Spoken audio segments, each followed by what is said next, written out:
Di sebuah desa kecil yang terpencil, tinggal seorang pemuda bernama Jaka. Hidupnya jauh dari kata mewah, bahkan untuk makan sehari-hari pun seringkali harus berhemat. Jaka tinggal di sebuah rumah kayu tua yang sudah hampir roboh, bersama ibunya yang sudah tua dan sakit-sakitan. Ayahnya telah lama meninggal saat ia masih kecil, dan sejak itu, Jakalah yang menjadi tulang punggung keluarga. Setiap pagi, Jaka bangun lebih awal dari matahari. Ia pergi ke sawah milik tetangga untuk mencangkul, kadang membantu menebang kayu di hutan, atau menjadi kuli angkut di pasar desa. Apa saja ia kerjakan, asal bisa membawa pulang uang untuk membeli obat ibunya dan sekedar beras untuk makan malam. Meski hidup penuh kesulitan, Jaka tidak pernah mengeluh. Ia tetap tersenyum, meski dalam hatinya sering menangis diam-diam. Namun, kebaikan hati Jaka sering tidak dianggap. Di desa itu, ia dikenal sebagai pemuda miskin yang tak punya masa depan. Banyak yang mencibirnya. Beberapa orang bahkan terang-terangan menghina. Percuma rajin kerja, Jaka. Tetap saja kamu miskin. Kalau saya jadi kamu, saya sudah pindah kota dari dulu. Jadi pengemis pun lebih baik daripada ngurus ibu tua. Tapi Jaka hanya menunduk, menahan marah dan sedih. Ia tahu, satu-satunya alasan ia bertahan adalah ibunya. Seorang wanita tua yang tak bisa lagi berjalan, hanya bisa terbaring di ranjang bambu sambil sesekali batuk keras. Setiap malam, Jaka duduk di samping ibunya, menggenggam tangannya, menyuapinya makan, dan menghiburnya dengan cerita-cerita lucu buatan sendiri. Ia rela tak tidur semalaman jika ibunya kesulitan bernapas. Dulu, Jaka sempat memiliki kekasih. Namanya Sari, gadis cantik dari desa sebelah. Mereka saling mencintai sejak sekolah dasar. Namun saat Jaka mulai tenggelam dalam kemiskinan, Sari pergi meninggalkannya demi seorang pria kota yang kaya raya dan berpenampilan mewah. Saat itu, Jaka hanya bisa berdiri di pinggir jalan, melihat Sari pergi naik mobil bersama pria itu tanpa berpaling sedikit pun. Aku butuh masa depan, bukan cinta miskin, Jak, kata Sari di hari terakhir mereka bertemu. Kata-kata itu terus terngiang di kepala Jaka. Ia sadar, dalam dunia ini, uang bisa membeli segalanya, bahkan cinta. Tapi anehnya, ia tidak pernah menyimpan dendam. Ia justru makin giat bekerja, berusaha membuktikan bahwa hidup sederhana pun bisa penuh harga diri. Suatu hari, ketika Jaka sedang bekerja di ladang dengan matahari yang menyengat, ia melihat sesuatu yang tak biasa. Seorang wanita bule berdiri di tengah jalan desa, terlihat kebingungan. Matanya memandang ke kanan dan kiri, membawa peta lusuh di tangan, dan tampak seperti tersesat. Tapi cerita pertemuan itu baru akan dimulai. Hari itu panas begitu menyengat. Jaka tengah mencangkul di ladang milik Pak Ujang, ketika pandangannya menangkap sosok asing di ujung jalan tanah. Seorang wanita tinggi, berambut pirang, dengan kulit putih dan pakaian rapi tampak berdiri kebingungan sambil memegang selembar peta kertas yang sudah mulai lecek. Wajahnya terlihat cemas dan sedikit lelah, keringat mengalir di pelipisnya. Di belakangnya, mobil kecil berwarna putih berhenti begitu saja di tengah jalan yang penuh batu. Jaka menghentikan cangkulnya, menyipitkan mata, dan berjalan perlahan mendekati. Wanita itu menoleh, tampak terkejut, namun langsung tersenyum melihat pria berkaus kusam dan bercelana sobek yang datang mendekat. "Excuse me, I think I'm lost," katanya dengan logat asing yang tebal, sambil menyodorkan peta dan menunjuk suatu tempat. Jaka hanya mengerti sedikit bahasa Inggris, tapi ia berusaha menangkap maksudnya. Dari peta dan gerak-geriknya, wanita itu tampaknya mencari sebuah air terjun tersembunyi yang memang kadang dikunjungi wisatawan, tapi jalurnya tak tercantum di GPS. "Air terjun, ya?" tanya Jaka sambil menunjuk peta dan tersenyum ramah. "Saya tahu tempatnya." Wanita itu mengangguk cepat, tampak lega, tapi kemudian, mobilnya mendadak mati total. Ia mencoba menyalakan mesin beberapa kali, tapi tak berhasil. Asap tipis keluar dari kap mesin. Ia panik. Jaka cepat-cepat memeriksa. Walau bukan montir, ia biasa membenahi sepeda motor dan alat pertanian rusak. Setelah beberapa saat, ia menyarankan agar mobil ditinggal dulu, dan menawarkan untuk mengantarnya berjalan kaki ke air terjun, sekitar 2 kilometer dari desa. Tanpa banyak ragu, wanita bule itu mengikuti Jaka. Sepanjang perjalanan melewati semak belukar dan jalanan berbatu, ia terus berbicara, menceritakan bahwa namanya Eliza, berasal dari Jerman, dan sedang berlibur ke Indonesia untuk mencari ketenangan dan keindahan yang asli. Jaka mendengarkan saja, tak banyak bicara. Ia malu dengan bajunya yang kotor, tangannya yang penuh tanah, dan wajahnya yang terbakar matahari. Tapi Eliza justru tertawa tiap kali Jaka menjawab seadanya. Ia seperti menikmati kesederhanaan dan ketulusan Jaka yang tidak berpura-pura. Saat mereka tiba di air terjun, Eliza terdiam. Matanya membelalak melihat keindahan yang tersembunyi. Deru air terjun yang deras, cahaya matahari yang menembus pepohonan, dan pelangi kecil yang melengkung di antara kabut air, semua membuatnya terpana. "Wow, this is magical," bisiknya pelan. Tanpa sadar, ia menatap Jaka cukup lama. Sementara Jaka hanya tersenyum kecil, lalu duduk di atas batu besar, membiarkan Eliza menikmati pemandangan. Setelah beberapa jam, mereka pun kembali. Di perjalanan pulang, Eliza tiba-tiba menanyakan satu hal. "Kamu sering ke sini sendirian?" Jaka mengangguk. "Kadang kalau hati lagi berat, saya ke sini." Eliza terdiam. Lalu, dengan nada pelan, ia berkata, "Kamu punya hati yang tenang, Jaka, itu langka." Sebelum berpisah, Eliza meminjam ponsel Jaka, model jadul yang layarnya retak, untuk menuliskan nomor kontak dan foto bersama. Jaka hampir tak percaya. Seorang wanita asing, cantik, dan kaya, tersenyum tulus di sampingnya sambil berkata, "Kamu penyelamatku hari ini. Aku akan kembali." Jaka hanya mengangguk pelan. Tak benar-benar yakin ia akan melihat wanita itu lagi. Tapi dalam hatinya, ada sesuatu yang mulai tumbuh. Entah apa. Beberapa hari berlalu sejak pertemuan itu, dan Jaka kembali menjalani rutinitas harian seperti biasa.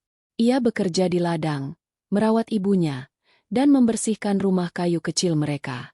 Tapi ada yang berbeda. Di sela-sela kerjanya, pikirannya kerap melayang pada sosok wanita asing yang ia temui di jalan desa, Eliza. Ia masih menyimpan foto mereka berdua di ponselnya.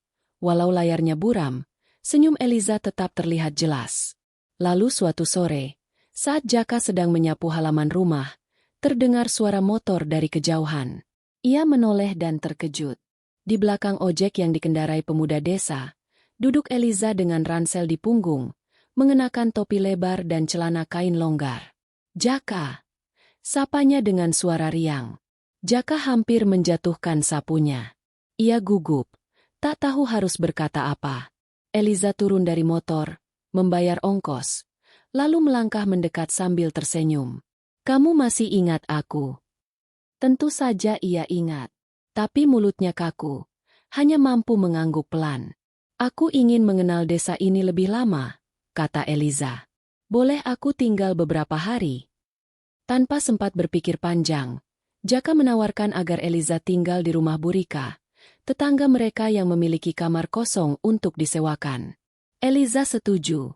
Sejak hari itu, kehadiran wanita bule cantik itu menggemparkan seluruh desa. Anak-anak mengikuti kemanapun Eliza pergi. Para ibu bergosip, dan para pemuda desa mulai merasa iri pada Jaka. Tiap hari, Eliza datang ke rumah Jaka. Kadang membawakan roti, kadang membawakan obat untuk ibunya, bahkan ikut membersihkan halaman atau membantu memasak. Ia tak merasa jijik atau segan. Padahal rumah Jaka sangat sederhana. Eliza justru terlihat betah. Suatu sore, mereka duduk di tepi sungai sambil mencuci buah jambu air yang baru dipetik. "Kamu tidak takut tinggal di sini?" tanya Jaka. Eliza tersenyum. "Aku justru merasa lebih tenang di sini, dibanding tempat tinggalku yang serba mewah. Di sini semua terasa nyata." Jaka menunduk. Hatinya bergejolak.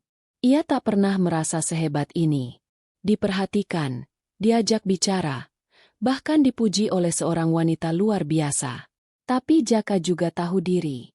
Ia hanyalah pria miskin dari desa, tak berpendidikan tinggi, tak punya apa-apa untuk dibanggakan. Ia mulai menjaga jarak. Ia khawatir Eliza hanya bersikap baik karena rasa simpati, bukan karena cinta. Namun Eliza terus mendekat. Ia datang membawa kopi, bertanya tentang masa kecil Jaka, bahkan ingin belajar bahasa Indonesia dari Jaka secara langsung. Hari-hari mereka pun diisi dengan tawa, cerita lucu, dan kadang keheningan yang hangat. Suatu malam, saat bulan purnama menggantung di langit dan suara jangkrik mengisi udara, Eliza berkata pelan, "Aku pernah mencintai pria kaya, Jaka. Tapi dia meninggalkanku saat aku sakit. Kamu berbeda. Kamu tetap tersenyum meski hidupmu berat.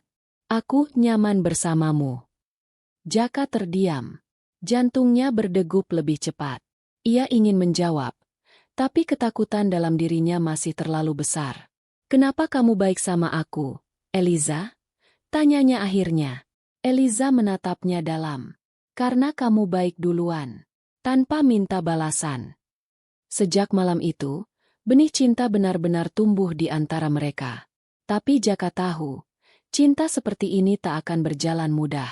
Dunia mereka terlalu berbeda.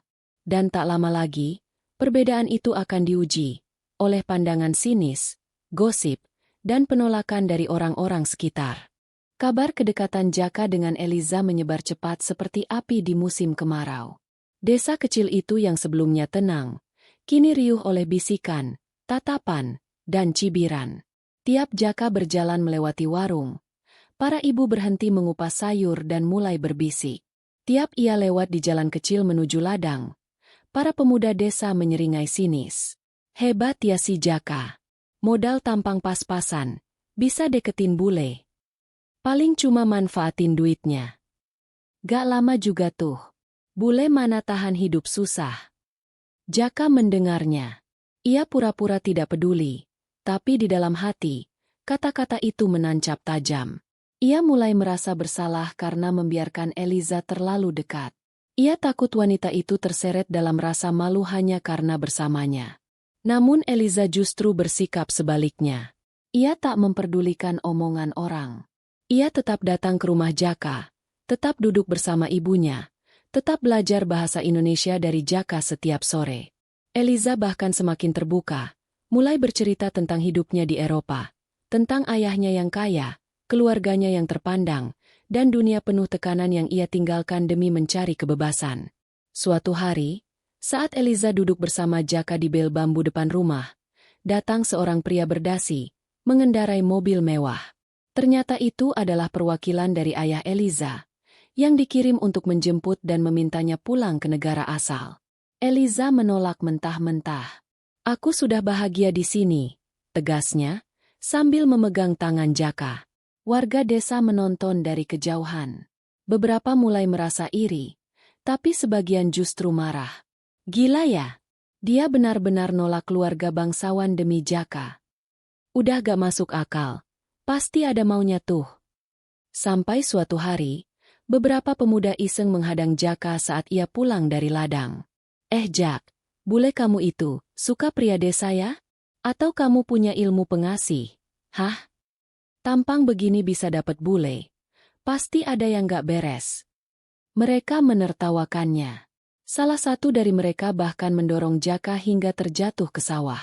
Bajunya basah, tubuhnya kotor. Tapi Jaka tak melawan. Ia berdiri perlahan, menatap mereka satu persatu dengan tatapan tajam. "Jangan hina dia," katanya dingin. "Kalau mau hina aku, silakan. Tapi jangan hina dia." Mereka terdiam.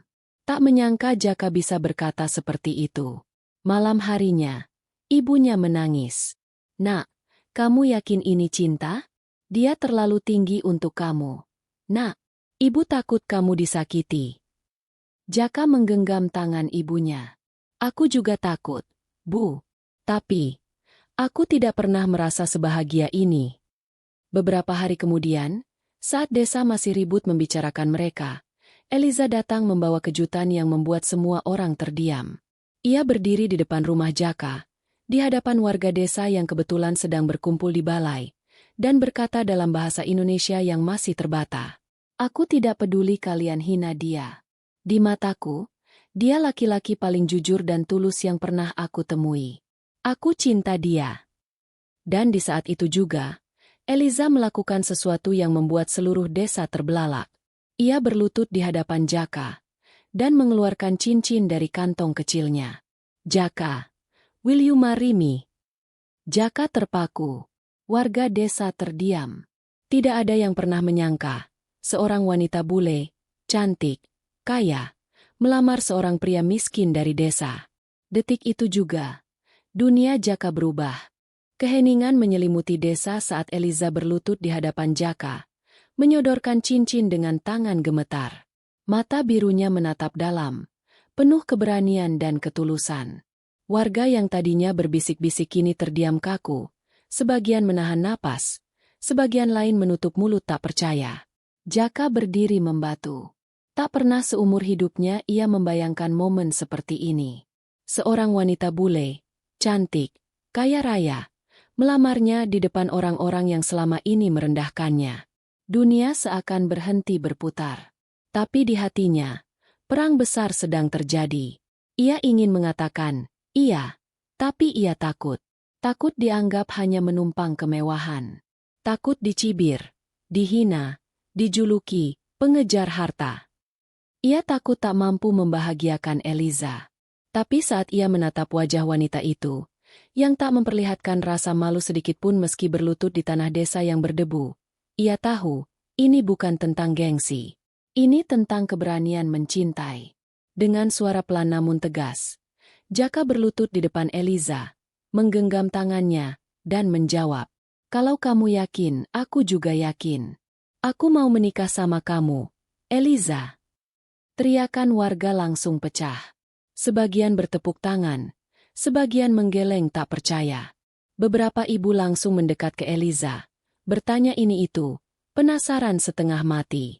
Sementara pemuda-pemuda yang dulu mengejek Jaka kini hanya bisa menunduk malu.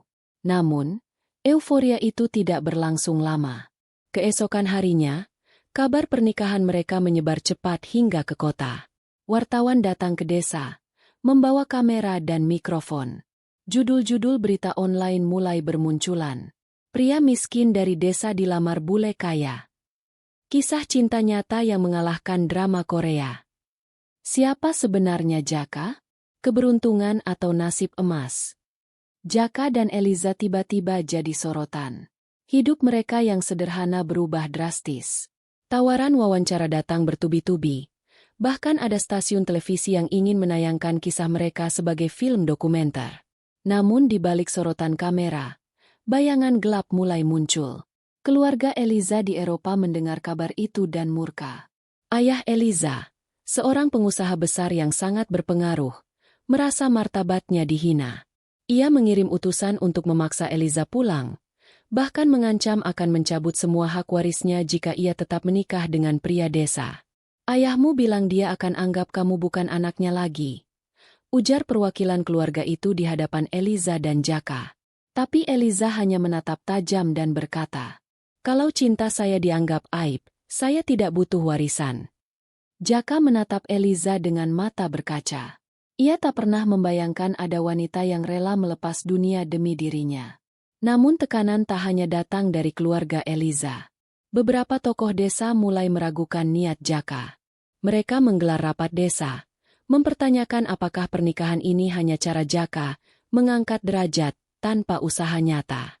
"Jangan sampai desa ini jadi bahan tertawaan dunia karena pemuda kita dianggap cuma numpang hidup," kata salah satu tokoh. Jaka marah, tapi ia menahan diri. Ia tahu, hanya ada satu cara membungkam semua hinaan, membuktikan bahwa cintanya pada Eliza murni, dan bahwa ia mampu menjadi kepala rumah tangga meski dari tanah yang keras dan sederhana. Malam itu, Jaka menatap langit dan berbisik pada dirinya sendiri. "Aku akan buktikan, aku bukan pria yang hanya beruntung. Aku akan jadi suami yang layak. Untuk Eliza. Untuk ibuku. Untuk harga diriku sendiri." Dan perjuangan itu baru saja dimulai. Setelah lamaran viral itu, Jaka dan Eliza tak menunda waktu. Mereka memutuskan untuk menikah dengan sederhana, tanpa pesta mewah, tanpa undangan artis, dan tanpa resepsi besar. Hanya tenda kecil di halaman rumah Jaka, nasi liwet di atas daun pisang, dan suara rebana dari grup ibu-ibu pengajian desa. Namun di balik kesederhanaan itu, ada kebahagiaan yang begitu nyata. Eliza mengenakan kebaya putih sederhana, rambutnya disanggul dengan bunga melati. Jaka memakai baju adat Jawa, berdiri gugup di hadapan penghulu, keringat dingin membasahi punggungnya. Saat ijab kabul diucapkan, suara Jaka sempat bergetar, namun lantang. Saya terima nikahnya Eliza binti Robert dengan mas kawin seperangkat alat salat dan cincin emas dibayar tunai. Tepuk tangan meledak. Sebagian warga menitikkan air mata. Bahkan para tetua desa yang awalnya menolak, kini tak kuasa menyembunyikan senyum. Namun setelah tawa dan selamat berlalu, kehidupan nyata pun dimulai. Jaka dan Eliza tinggal di rumah kecil berdinding kayu itu. Eliza menolak pindah ke hotel atau rumah sewa kota. Ia ingin hidup seperti warga desa pada umumnya. Mereka tidur di ranjang kayu, mandi di kamar mandi bambu, dan makan dengan nasi jagung serta sayur lodeh. Eliza belajar menumbuk padi, mencuci baju di sungai, bahkan ikut ke ladang membantu Jaka. Warga desa pelan-pelan mulai melihat bahwa cinta mereka bukanlah lelucon. Tapi tetap saja, cobaan datang silih berganti. Suatu hari, saat musim hujan datang lebih awal, ladang Jaka terendam banjir. Tanamannya rusak, dan Jaka kehilangan satu-satunya penghasilan. Ia murung, duduk lama di bawah pohon, menatap kosong ke arah ladangnya yang kini penuh lumpur. Eliza datang membawa termos teh hangat, duduk di sampingnya, lalu berkata pelan, "Kalau kamu menyerah, aku ikut. Tapi kalau kamu bangkit, aku berdiri di belakangmu." Kata-kata itu menampar kesedihan Jaka. Ia berdiri, mengencangkan ikat pinggang, dan memutuskan mencari jalan baru. Dengan tabungan seadanya, ia mulai belajar membuat kerajinan tangan dari bambu, topi, tas, wadah, dan hiasan dinding. Eliza memotret produk-produknya, membuat akun media sosial, dan mulai mempromosikan karya Jaka ke teman-temannya di luar negeri. Tak disangka, pesanan mulai berdatangan. Turis-turis mulai berdatangan ke desa. Mereka tak hanya tertarik pada produk Jaka, tapi juga pada kisah cinta mereka yang viral. Desa yang dulu sepi, kini ramai dikunjungi, ekonomi warga mulai hidup kembali. Namun kejayaan itu pun membuat masalah baru. Ada beberapa warga yang iri, bahkan menuduh Jaka dan Eliza mencuri perhatian desa hanya demi bisnis. Mereka mulai menyebarkan isu bahwa Eliza hanya memanfaatkan desa untuk membangun citra wanita baik, dan bahwa Jaka sebenarnya hanya boneka. Jaka terpukul mendengar gosip itu. Tapi Eliza mengajaknya bicara malam itu, di bawah cahaya lampu minyak.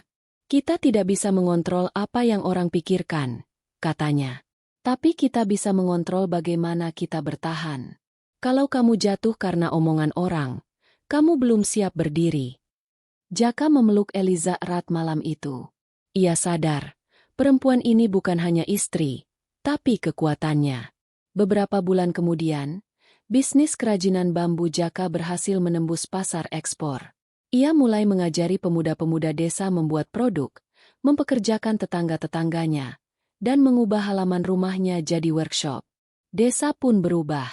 Dari tempat yang dulu tertinggal, kini jadi desa kreatif.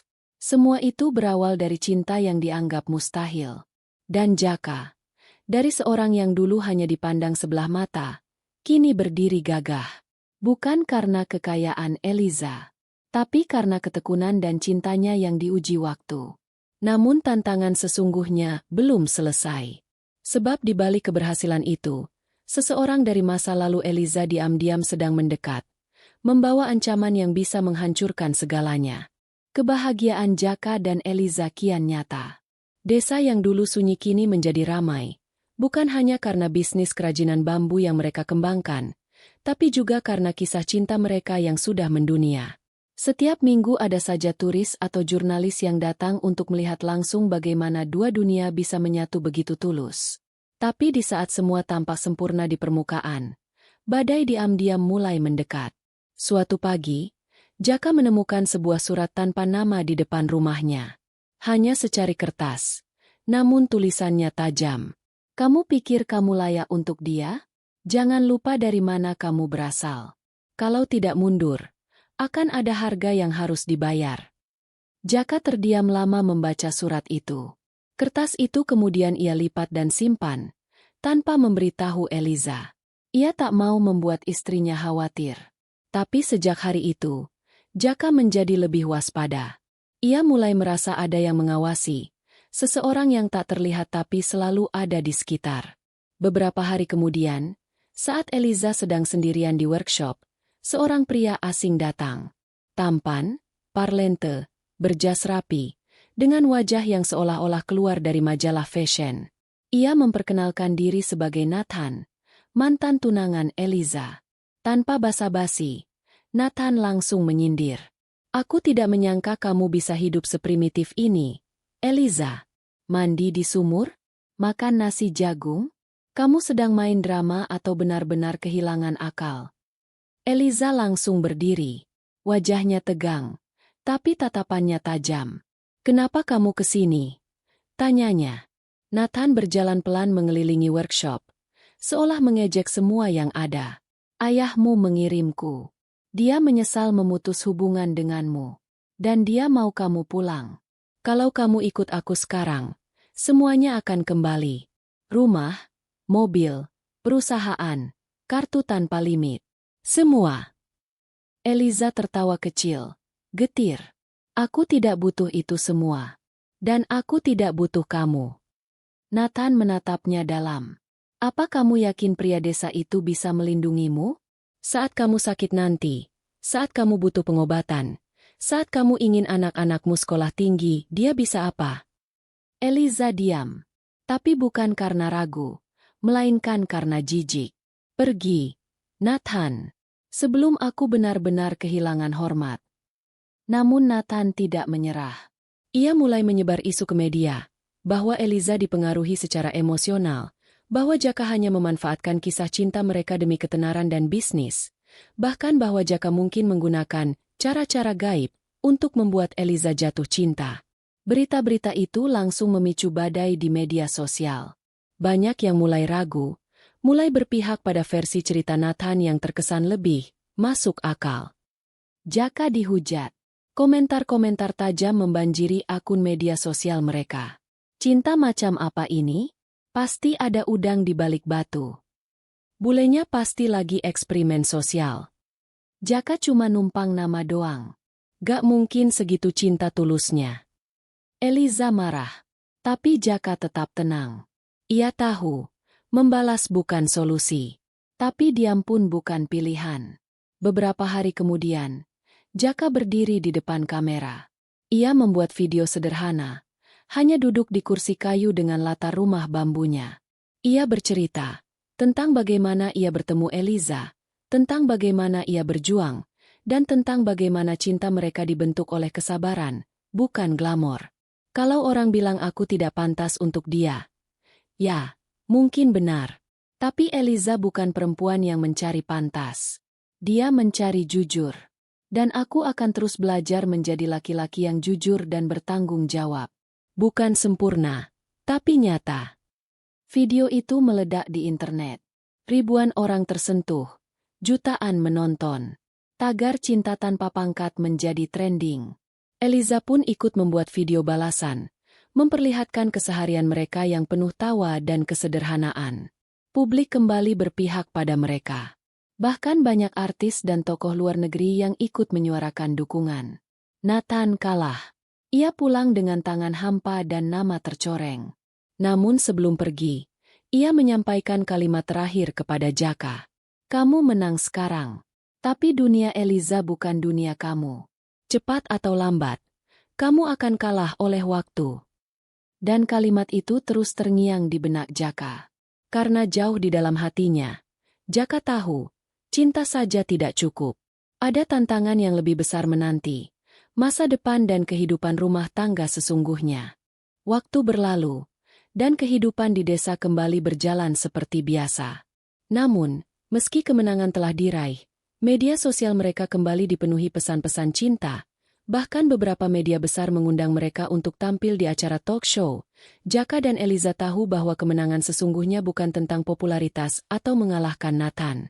Kemenangan yang mereka hadapi adalah tantangan hidup yang nyata. Dan itu jauh lebih besar dari apa yang bisa dilihat orang. 1 tahun setelah pernikahan mereka, Eliza hamil. Kehamilannya membuat Jaka merasa cemas dan penuh harap. Ini adalah perubahan besar dalam hidup mereka. Dan ia tahu bahwa menjadi seorang ayah bukanlah hal yang mudah, apalagi dalam kehidupan yang serba sederhana ini. Ia ingin memberi yang terbaik untuk anaknya, tetapi terkadang ia merasa tidak cukup mampu. Suatu sore, saat mereka duduk di beranda rumah, Eliza menatap Jaka dengan tatapan yang penuh pengertian. "Apa yang kamu khawatirkan?" tanyanya lembut. Jaka menghela napas panjang. "Aku khawatir kalau aku tidak bisa memberikan yang terbaik untuk kamu dan anak kita. Aku bukan orang kaya. Aku hanya punya kemampuan bertani dan membuat kerajinan bambu. Tapi aku ingin anak kita punya lebih banyak kesempatan, lebih banyak masa depan." Eliza menggenggam tangan Jaka dengan penuh kasih. "Jaka, aku tidak butuh kemewahan. Yang aku butuhkan adalah kebahagiaan. Dan kebahagiaan itu ada di sini, dengan kamu." Namun Jaka tahu bahwa tak semua hal bisa diselesaikan hanya dengan cinta. Masalah ekonomi selalu menjadi bayangan gelap yang mengintai setiap langkah mereka. Meskipun bisnis bambu mereka berkembang, penghasilan mereka tidak selalu stabil, dan biaya hidup semakin tinggi. Ditambah lagi, Eliza harus menghadapi komplikasi kehamilan yang membuatnya lebih sering sakit dan terbaring lemah. Puncaknya datang ketika sebuah kabar buruk tiba dari rumah sakit. Eliza harus menjalani operasi untuk menjaga keselamatan dirinya dan bayi mereka. Dokter mengatakan bahwa biaya operasi cukup besar, dan Jaka harus segera mencari cara untuk membayar tagihan tersebut. Tanpa banyak pilihan, Jaka memutuskan untuk meminjam uang dari seorang pemilik tanah kaya yang dikenal cukup dermawan di desa. Namun, saat ia menghadap lelaki itu, ia mendapat tawaran yang mengejutkan. "Jaka, aku tahu kamu ingin yang terbaik untuk keluargamu," kata sang pemilik tanah. "Tapi aku punya syarat. Aku akan bantu kamu, tapi kamu harus bekerja untukku, menjadi pekerja tetap di tanah milikku. Jika kamu mau, aku akan menjamin masa depanmu dan keluargamu." Jaka terdiam, berpikir panjang. Tawaran itu sangat menggiurkan. Pasti bisa menyelesaikan masalah finansial mereka dalam sekejap. Tetapi di sisi lain, ia tahu bahwa menerima tawaran ini berarti menyerahkan sebagian besar kebebasan hidupnya. Ia tidak bisa lagi mengatur hidupnya sendiri. Ia tak ingin kembali ke rutinitas yang memenjarakan, meski dijamin hidup lebih nyaman. Di malam yang sama, setelah Eliza tertidur, Jaka duduk di depan rumah, menatap langit malam yang sepi. Semua pertanyaan tentang masa depan, tentang pilihan yang benar, berputar dalam pikirannya. Tiba-tiba, suara Eliza memecah keheningan. "Jaka, apa yang kamu pikirkan? Apa yang kamu khawatirkan?" Jaka menatap wajah istrinya yang penuh kecemasan dan kasih sayang. Di matanya, Jaka melihat cinta yang tulus, cinta yang lebih besar daripada kekayaan atau jaminan masa depan. "Aku khawatir kalau aku harus memilih antara kebebasan kita dan jaminan masa depan. Aku ingin memberikan yang terbaik, tapi aku takut kehilangan diri kita." Eliza tersenyum lembut, meskipun matanya sedikit berkaca. "Jaka, kita tidak bisa hidup hanya untuk apa yang kita punya, tapi untuk siapa kita bersama. Aku sudah memilihmu, dan aku tidak akan pernah menyesal. Kamu adalah rumahku, dan aku akan selalu mendukungmu, apapun pilihanmu." Kata-kata Eliza memberi Jaka kekuatan baru. Ia tahu bahwa kebahagiaan bukan hanya soal uang atau apa yang bisa mereka beli. Kebahagiaan sejati adalah tentang bagaimana mereka menghadapi setiap tantangan bersama, tentang saling mendukung tanpa syarat. Dengan keyakinan baru, Jaka menolak tawaran pemilik tanah itu. Ia bertekad untuk terus berjuang bersama Eliza. Mereka memutuskan untuk fokus pada bisnis kerajinan bambu yang mereka kembangkan, berinovasi, dan mencari cara baru untuk memperluas pasar. Mereka juga belajar mengelola keuangan dengan lebih bijaksana, dan meskipun keadaan kadang sulit, mereka tetap memilih untuk tidak menyerah. Beberapa bulan kemudian, operasi Eliza berjalan dengan lancar, dan bayi mereka, seorang bayi laki-laki, lahir dengan sehat. Meski hidup mereka belum sepenuhnya mudah, mereka merasa lebih bahagia daripada sebelumnya. Mereka tidak membutuhkan kemewahan, hanya satu sama lain dan keluarga kecil mereka. Jaka menatap putranya yang baru lahir, dan kemudian menatap Eliza dengan penuh cinta. Kita akan melalui semuanya bersama. Aku janji, aku akan selalu berjuang untuk kita. Eliza memeluk Jaka dan anak mereka. Tangannya mengusap kepala bayi mereka yang tertidur lelap. Aku percaya padamu, Jaka. Kita tidak butuh lebih dari ini. Cinta kita sudah cukup. Dan disitulah, di desa kecil mereka yang tenang, Jaka dan Eliza mengerti satu hal yang paling penting. Cinta tidak mengenal batas.